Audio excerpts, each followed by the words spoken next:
Sleep, it's the body's natural recovery means. But how do we optimize it? Well, today I'm going to give you some key tips on how to heal better, how to feel better, and how to train better.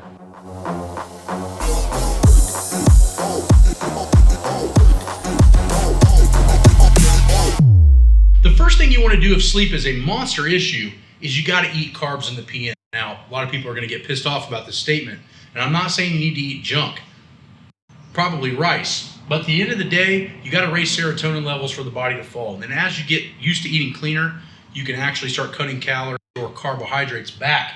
But at the end of the day, you might need to eat carbs in the evening to sleep better. This may not be true for everyone, but it's definitely going to be true for some of you. The next big thing you have to do is reduce the light in your room. So when you're sleeping, you want to reduce all light. So the body, when it sees blue light, like off TVs and electronics, it actually has a wake-up type property to it. Same thing holds true with your skin. Your skin actually can sense light and start a waking property. So what I learned from Charles Poliquin is that you want your room as dark as you possibly can. So I have blackout blinds in my room. Everything that's electronic, like my fan that I run, I tape off the light so they can't see any kind of glow. You want the room super dark. The darker the room, the better the sleep. This also includes turning off Wi-Fi and cell phones completely. Wi-Fi has been shown to actually change brain waves. So what we want to do is actually cut that out while we sleep. So just turn off your phone and do not use your phone as an alarm. The other thing that we have to do is slowly work our way to sleep mode. So as the sun sets at night, we almost do the same thing. Meaning that when we're coming down, you want to slowly reduce the amount of light in your room. You want to go from watching TV to reading under a lower light sense. You want to start doing stuff that's just slowly ramping you down. You want to start becoming more relaxed around 7:30, 8 o'clock. Start slowly cutting your work off. I know for a lot of us that can be workaholics that it gets very hard to slow down. But at the end of the day, it's not how many hours we work, it's how productive those hours can be. So start limiting the amount of stuff that you're doing that's stressful after 6 or 7 p.m. and you'll notice that your sleep will also go pretty better, a lot better. You'll notice that a lot of times in this particular sense, a lot of us have trouble shutting our brain off. So what I slowly start to do is not think about the next day. I try to get everything done that I want done before 6, 7 p.m. and then slowly start winding my brain down so that I actually want to go to sleep. So one of the last things I want to talk about is just kind of trying to lower stress levels. Now for us with kids or a very stressful job, this can be very, very taxing. But what I find is there's always ways to de-stress. We can pick up meditation.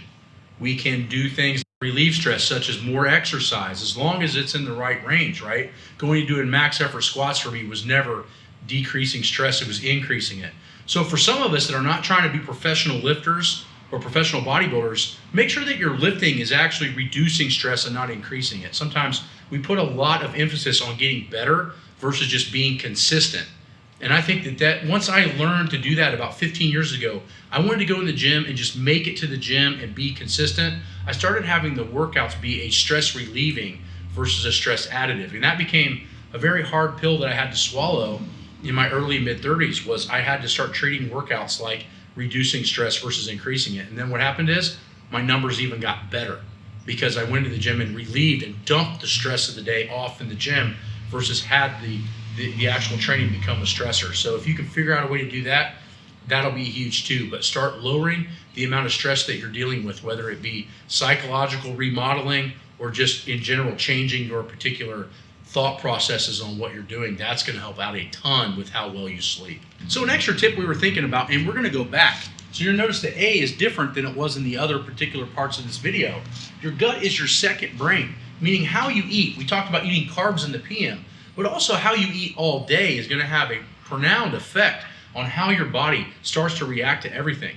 So remember that eating clean all day, I'm not saying to eat carbs at night if you have an extreme sleep issue, but eating all day clean and doing it correctly and having the proper foods as far as fats, proteins, and carbs is going to be huge.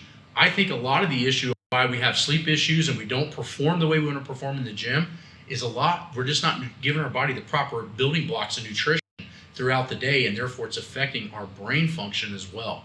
So going back, we're going to go back to A. I think that's more important that you eat throughout the whole day than just eating carbs in the PM. So I don't want to get that twisted with you guys. Now there's one other thing that I want to really, really focus on this particular topic And I might put it not above everything, but it will be in this particular video. Now, why is magnesium so huge? Well, if you start to do some looking around in magnesium, they're saying that 1 out of every 4 persons is deficient in this particular element.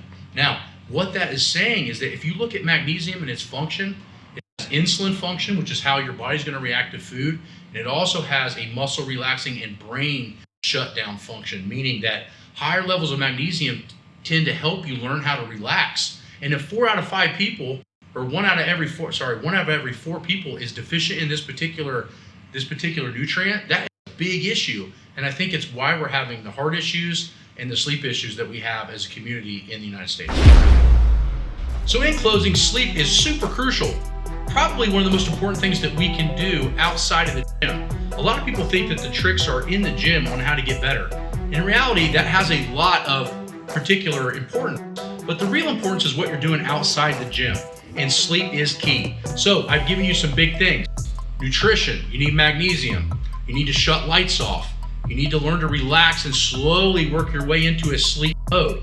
You need to cut back stress. All of these things are going to be crucial in not only your performance, but also your longevity and productivity. So if you have any questions on this, get on Patreon and message us, or you can get on ATP website if you're a member of Patreon and get some of these supplements that we talked about in discount.